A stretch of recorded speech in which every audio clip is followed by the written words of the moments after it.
महामिकम्बो, इसमें हमें क्या फायदा है?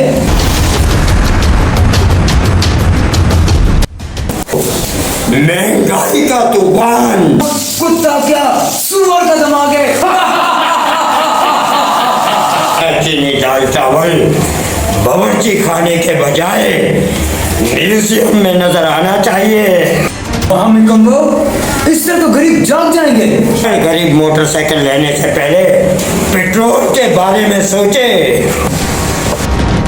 हर जवान मुस्तकबिल के बारे में नहीं, अपने नशे के बारे में सोचेगा। तूफान। क्यों? अपना ही डायलॉग भूल गया।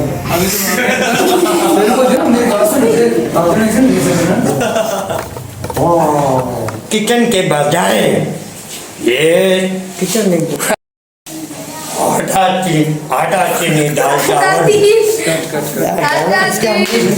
हो जाएगा।